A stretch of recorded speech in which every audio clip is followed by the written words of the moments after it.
السلام علیکم اچھے بچوں، آج ہم آپ کو کہانی سنانے جا رہے ہیں اللہ کے ایک بہادر سپاہی کی۔ ان کا نام تھا عقبہ بن نافع۔ عقبہ بن نافع نہ صرف ایک اچھے عالم تھے بلکہ اچھی عادتوں، دین سے محبت، بہادری، عبادت اور جہاد کے شوقین تھے۔ سب مسلمان ان کو عزت کی نظر سے دیکھتے تھے۔ وہ مصر حضرت عامر بن عاص کے پاس چلے گئے جہاد کرنے کے لیے۔ حضرت عامر نے ان کو ایک مضبوط فوج دے کر سوڈان پر چڑھائی کا حکم دیا۔ حضرت عقبہ سوڈان پر چڑھائی کی اور وہاں پہ اسلام کا جھنڈا بلند کیا۔ جس زمانے میں وہ وہاں پہ جہاد کر رہے تھے، وہاں ایک عجیب واقعہ پیش آیا۔ ایک دفعہ حضرت عقبہ اپنے لشکر کے ساتھ ایک لمبے چوڑے صحرا میں سے گزر رہے تھے کہ لشکر کے پاس پانی ختم ہو گیا۔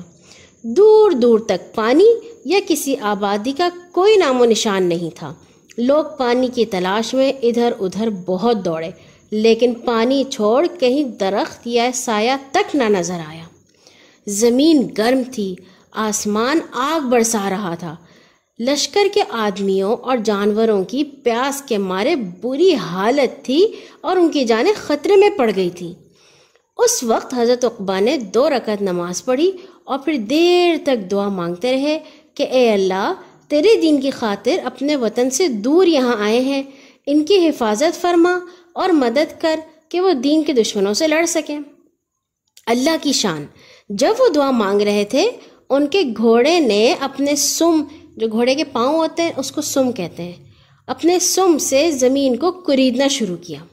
تھوڑی سی ریت ہٹ گئی تو ایک بڑا پتھر دکھائی دیا۔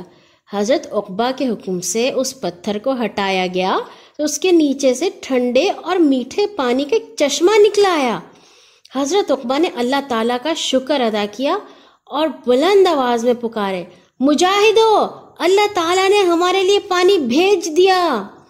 ان کی آواز سن کر لشکر میں خوشی کی لہر دوڑ گئی۔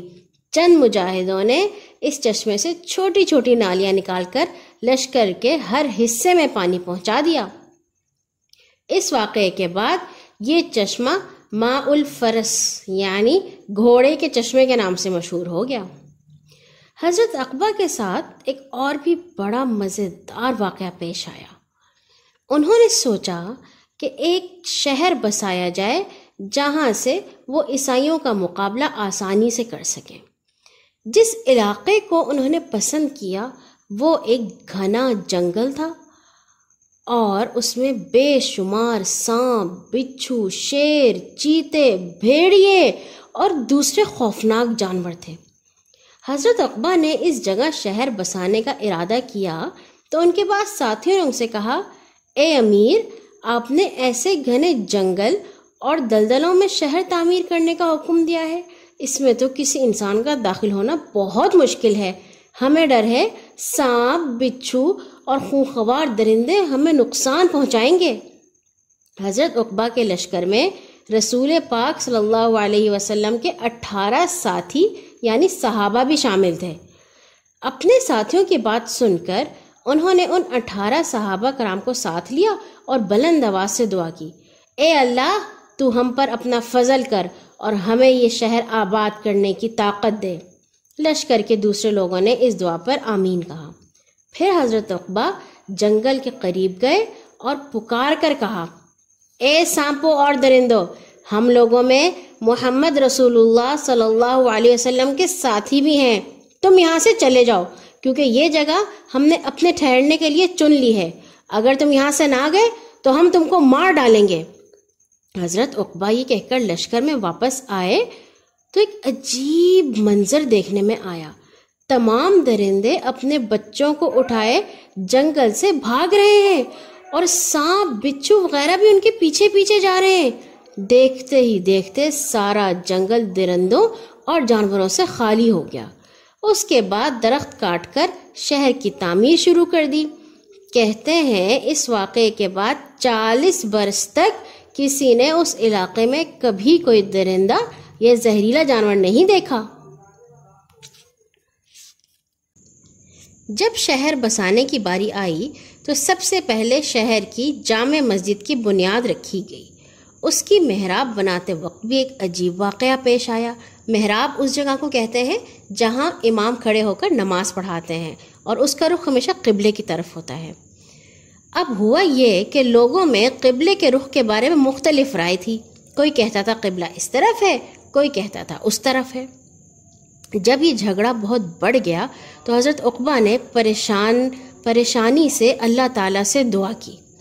رات کو سوئے تو خواب میں دیکھا ایک بزرگ آئے ہیں اور ان سے کہہ رہے ہیں، صبح کو جب تم اٹھو تو جھنڈا ہاتھ میں لے کر اس کو اپنی گردن پر رکھ لو، اپنے آگے اللہ اکبر کی آواز سنو گے، دوسرا کوئی شخص اس آواز کو نہ سن سکے گا، اس آواز کے پیچھے چلتے جانا، جس جگہ اللہ اکبر کی آواز آنی بند ہو جائے وہی مقام قبیلے کا رخ اور تمہاری محراب ہے۔ اس کے بعد ان کی آنکھ کھل گئی، اسی وقت اٹھ کر وضو کیا اور 2 رکعت نفل نماز پڑھی، پھر صبح کے انتظار میں بیٹھ گئے۔ فجر ہوئی تو انہوں نے فجر کی نماز پڑھی۔ جب روشنی خوب پھیل گئی تو انہوں نے اپنے سامنے تکبیر کی آواز سنی۔ لوگوں سے پوچھا، جو کچھ میں سن رہا ہوں کیا تم بھی سن رہے ہو؟ لوگوں نے کہا نہیں۔